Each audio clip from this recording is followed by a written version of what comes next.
নমস্কার, সবাই কেমন আছেন? সুপ্রিয়ার নতুন একটি ব্লগে আপনাদের সবাইকে অনেক অনেক স্বাগত। আজকে শনিবার, সকালে এখন বলবো না, ভোর এখন 4:30 বাজে। আমি এই সকালের কাজ সারবো বলে সকালে উঠেছি। আমার পিছন পিছন বেটুও উঠে এসছে। ওর পেয়েছে খিদে। কি হয়েছে? সকালে খিদে পেয়ে গেছে? তোমার খিদে পেয়ে গেছে? কি খাচ্ছ? Toast, mayonnaise? বাবা, ভোরবেলা উঠে টোস্ট আর মেয়োনিজ খাওয়া হচ্ছে। জল নিয়ে নাও এক গ্লাস। বেটু, জল নিয়ে নাও। রোজ ভোরবেলা উঠে যায়, তো ছুটির দিনগুলোতে দেখেছি ঘুম ভেঙে যায় ওই ঠিক টাইমে। তো 4:30-4টের সময় উঠি। তো আজকে তেমনই উঠেছি ছুটির দিনে। তো বেটুরও দেখছি স্কুলের টাইমটাতে ও উঠে গেছে। এখন তো আসে 4:30 বাজে, ওর উঠে খিদে পেয়ে গেছে। এই বিস্কিট জল নিজে নিজে নিয়ে আর এই বসে পড়েছে খেতে। খাও, খেয়ে ঘুমিয়ে পড়ো। আজকে তো স্কুল নেই, এত তাড়াতাড়ি উঠে গেছো? হ্যাঁ, এখন 4:30 বাজে, তুমি উঠে গেছো খিদে পেয়ে গেছে বলে? ও, খেয়ে নাও, খেয়ে আর ঘুমিয়ে পড়বে। দাদাভাই ঘুমাচ্ছে, পাপা ঘুমাচ্ছে।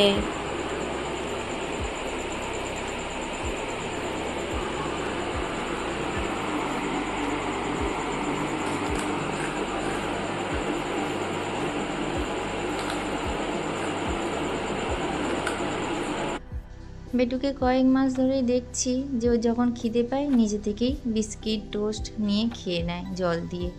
আগে তো দুধ নিতাম, তো দুধ দিয়ে খেত। এখন দুধটা বন্ধ করে দিয়েছি। ডাক্তারই বারণ করেছে যে ওর দুধ খাওয়াতে বারণ। মানে দুধ খেলেও পায়খানার প্রবলেম হয়, পায়খানাটা কষে যায়, ওই জন্যই দুধটা বন্ধ করে দিয়েছি।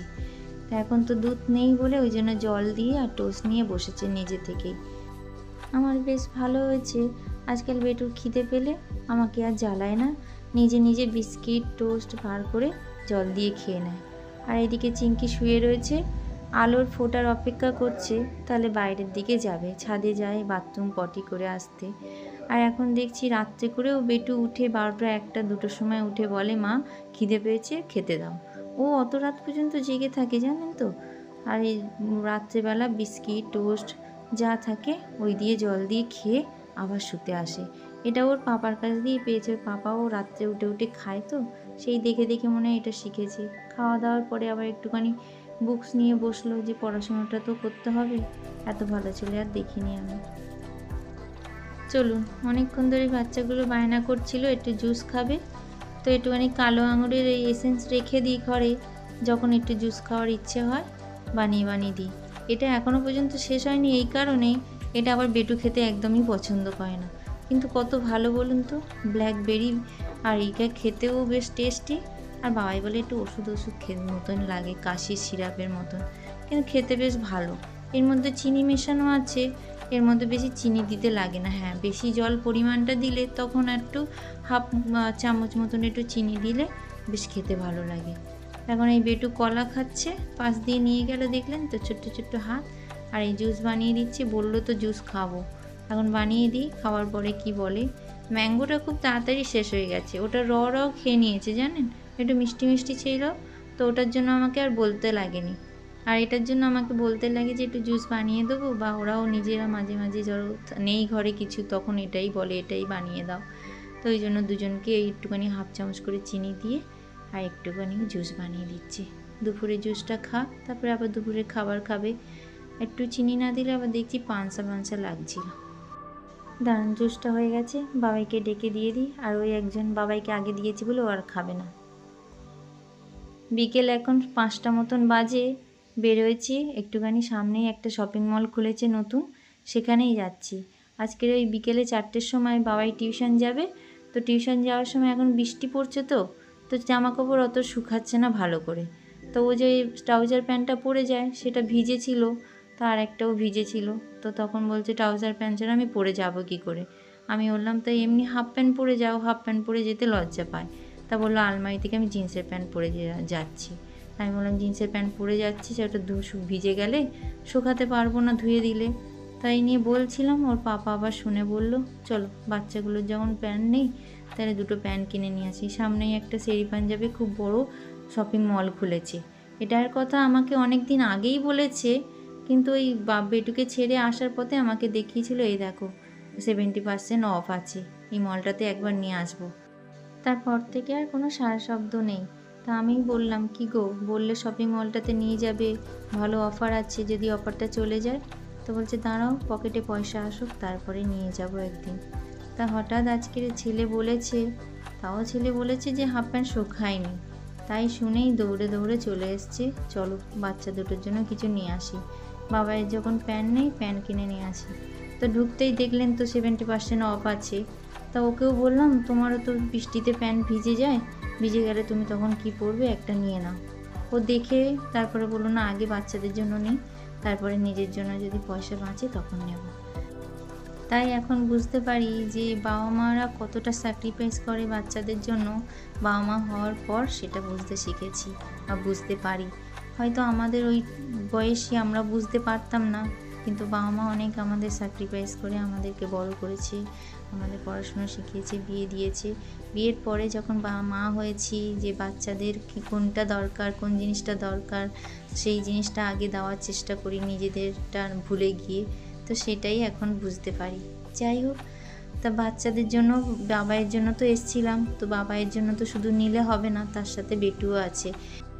বাবাইয়েরটা নিয়ে আবার বেটুর জন্য দেখছিলাম। তো বেটুর জন্য দেখছিলাম টিফিন বক্স বা যে ওয়াটার বটল, এইগুলোই দেখছিলাম। ওয়াটার বটল তো আছে, ওর পেন্সিল বক্স নেই, টিফিন বক্স নেই। টিফিন বক্স একটা যে অনলাইনে অর্ডার করেছিলাম, সেই অনলাইনের টিফিন বক্সটা না একদম ভালো ছিল না। ওটা দেখে খালি বলে এটা আমার, দাদাভাইকে দেবো না। আর এই যে টিফিন বক্সটা দেখেছি, এটা না মেড ইন ইন্ডিয়া। আর আমরা যেটা অর্ডার করেছিলাম সেটা চায়না ছিল, কিন্তু ওটা ভালো না। ওই যে টাইট করার যে জিনিসগুলো না, ওগুলো না খুলে খুলে পড়ে যাচ্ছে। আর ওটা যদি বেটুকে দিই, বেটু ওগুলো হারিয়ে আসলে টিফিন বক্সটা একদম অকেজো হয়ে যাবে, ওটা আর চলবে না। ওই জন্য বেটুকে দিই না, ওটা বাবাইকেই দিই, কিন্তু লুকিয়ে দিই, বেটু দেখলেই কান্না করবে। তাই জন্য ভাবলাম আজকে যখন টিফিন বক্স দেখেছি, ওর জন্যও নিয়ে নিই। তো ওর যখন নিচ্ছি দুই ছেলের জন্য, আমার দেওরের একটা ছোট্ট পুচকু ছেলে আছে, তাই ভাবলাম ওর জন্যও নিয়ে নিই। এখন এই মার্কেটে এলে আমাদের মাথার মধ্যে অনেকের খেয়াল থাকে যে আমার দুটো বাচ্চা নিলে আমার দেওরের একটা ছোট্ট বাচ্চা আছে, ওর জন্য একটা নিই।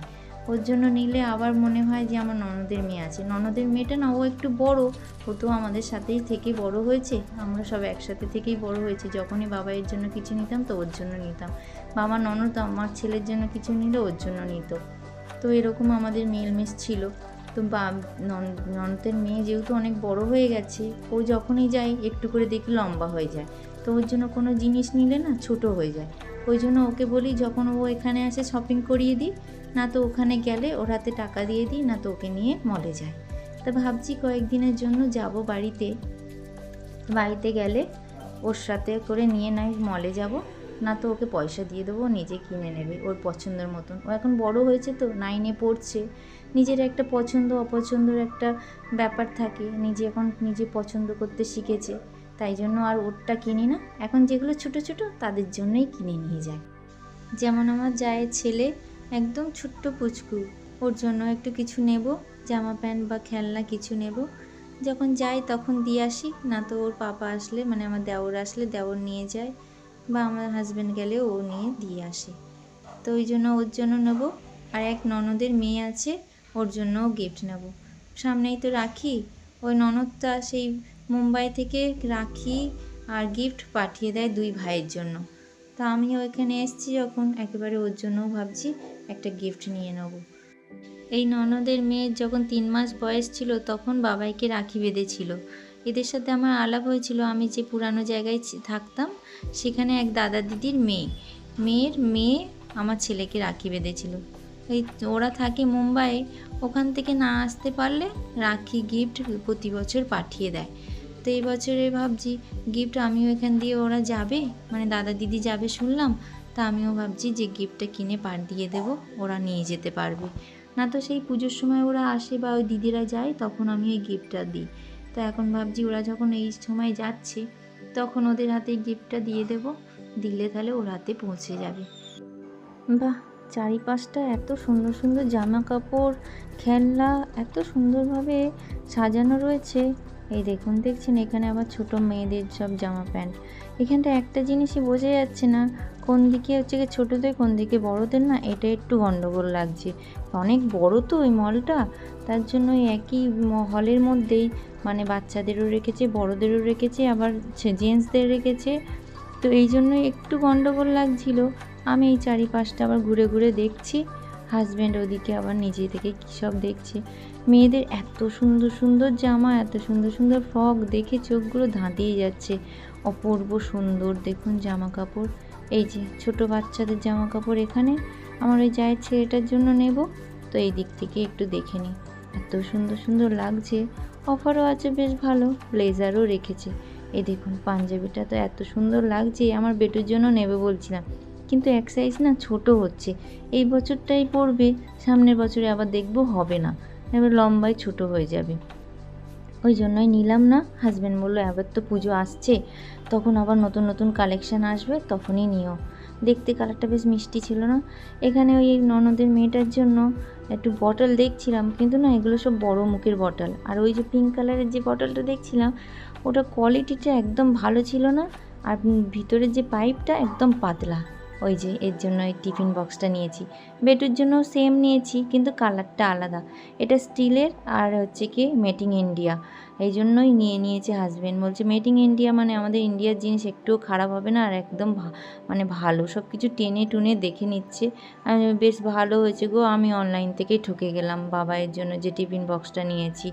ওটাই আফসোস, এই যে এইগুলো না এই জয়েন্ট রয়েছে, খুলবে না। আর বাবাইয়ের জন্য যেটা নিয়েছি, ওই ঢাকনার যে ঢাকার ইয়েগুলো, ওগুলোই না খুলে খুলে পড়ে যাচ্ছে। জানতাম না তো যে ওরকম খুলে পড়ে যাবে। প্রথমে বেটুর জন্য ভেবেছিলাম একটা গাড়ি নেব, এখানে এই গাড়িগুলো দেখছিলাম, তারপর বললাম না গো গাড়ি নিও না, ও যে এক আচারে গাড়িটা ভেঙে দেবে। ও তো সঙ্গে সঙ্গে গাড়িটাই সব ভেঙে ফেলে, তার চেয়ে দরকারি কোনো কিছু জিনিস নাও, সেগুলো কাজে আসবে। বাস সব কিছু নিয়ে বিলিংয়ে চলে এসেছি, বিলিং করব। হাজব্যান্ডকে বললাম তুমি একটা প্যান্ট নিয়ে নাও, ও বললো না বিল অনেক বেড়েছে মনে হচ্ছে, বিলটা করে নিই তারপর দেখছি। কি সুন্দর কাউন্টারের পাশে দেখুন বালিশের কভারগুলো, দারুণ লাগছে দেখুন, কালারগুলোও খুব সুন্দর সুন্দর। এই দেখো 79 করে এই বালিশের কভারগুলো, বেশ ভালো লাগছে। কটনের, পিওর কটন, যে মোটা যেই খদ্দরের চাদরগুলো হয় সেরকমই সব কাপড়গুলো, বেশ ভালো। আর এখানে হচ্ছে কি একটা অফার রেখেছে এরা, বলছে আপনি রেজিস্টার করুন 1 বছরের জন্য। 1 বছরের রেজিস্টার মানে বলছে যে আপনি 1 বছরের মধ্যে যতবার আপনি শপিং করতে আসবে তার মধ্যে আপনি 5% অফ পাবেন। আর আপনার বার্থডে অ্যানিভার্সারি যেগুলো আসবে তার মধ্যে আবার বার্থডে অ্যানিভার্সারিতে আপনার হচ্ছে কি 10% করে অফ দেবে কোনো জিনিস শপিং করলে। এখন যে শপিংটা করলাম তাতে আবার 5% অফ পাবো। এই যে এখন রেজিস্টার হয়ে গেছে। চলুন বাড়িতে চলে এসে আবার রান্না করেছি। এটা হচ্ছে আনারসের চাটনি করেছি। আনারসের চাটনি তো ঠিক হয়নি, কিন্তু মোরব্বা হয়ে গেছে আনারসগুলো। অনেক দিন আগে আনারস নিয়ে এসেছিলো, কেটে আমি না ফ্রিজে রেখে দিয়েছিলাম, টক টক বলে কেউ খাচ্ছিল না। তো আজকে ভাবলাম একটু আনারসের চাটনি করে দিই। তো চাটনি করতে গিয়ে দেখছি কুকারে দিলাম, সিটি মারলাম, তারপরেও দেখছি গলছে না।